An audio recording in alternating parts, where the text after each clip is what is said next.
জাতি জনজাতি সংখ্যালঘু সহ সকলকে একসঙ্গে থাকতে হবে এবং এক ত্রিপুরা নতুন ত্রিপুরা তৈরি করা হবে। মোহনপুর মহকুমায় স্কুল উদ্বোধন গিয়ে একথা বললেন মুখ্যমন্ত্রী ডাক্তার মানিক সাহা।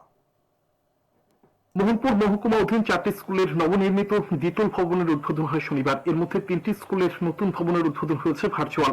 এদিন অনুষ্ঠান হয় অভিচরণের মধু চৌধুরী পাড়া উচ্চ মাধ্যমিক বিদ্যালয়। সেই স্কুলে নবনির্মিত দ্বিতল ভবনের উদ্বোধন হয় মুখ্যমন্ত্রী ডাক্তার মানিক সাহার হাত ধরে। একই সঙ্গে সেখান থেকে ভার্চুয়াল উদ্বোধন হয় তারাপুর উচ্চ মাধ্যমিক বিদ্যালয়, গোপালনগর উচ্চ মাধ্যমিক বিদ্যালয় ও বামুটিয়া বেরিমুড়া উচ্চ মাধ্যমিক বিদ্যালয়ের নতুন দ্বিতল ভবনেরও। অনুষ্ঠানে উপস্থিত ছিলেন মুখ্যমন্ত্রী ডাক্তার মানিক সাহা ছাড়াও কৃষি ও কৃষক কল্যাণ দপ্তরের মন্ত্রী রতনলাল নাথ, শিক্ষা অধিকর্তা এনসি শর্মা সহ স্থানীয় জনপ্রতিনিধি ও আধিকারিকরা। অনুষ্ঠানে আলোচনা করতে গিয়ে মুখ্যমন্ত্রী বিভিন্ন বিষয় তুলে ধরেন। তিনি বলেন, জাতি জনজাতি সংখ্যালঘু সহ সকলকে একসঙ্গে থাকতে হবে এবং এক ত্রিপুরা নতুন ত্রিপুরা তৈরি করা হবে।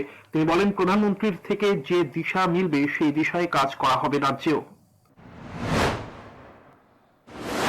এই যে জাতি জনজাতি এবং আমাদের যারা মণিপুরীরা আছেন, যারা মাইনরিটি আছেন, সবাইকে মিলে যে থানসার কথাটা মাননীয় মন্ত্রী বাহাদুর একটু আগে বলার চেষ্টা করেছেন, দিস ইজ কল থানসা, যে আমরা সবাই একসাথে আমাদের থাকতে হবে এবং এই ত্রিপুরাকে এক ত্রিপুরা নতুন ত্রিপুরা আমরা তৈরি করব।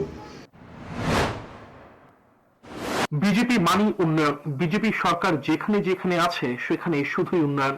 অনুষ্ঠানে এই দাবি করলেন মুখ্যমন্ত্রী। তিনি বলেন, জনজাতি গোষ্ঠীকে সম্মান দিয়েছে বিজেপি।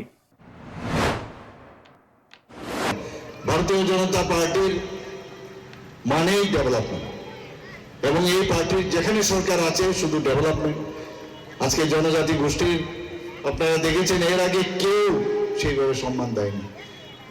আমাদের ত্রিপুরা রাজ্যের একজন এই রাজ পরিবারের এক সদস্য শ্রী জিষ্ণুদেব বর্মা, যিনি আমাদের উপমুখ্যমন্ত্রী ছিলেন, আজকে এত বড় তেলেঙ্গানার মতো রাজ্যের ওনাকে গভর্নর বানিয়েছেন।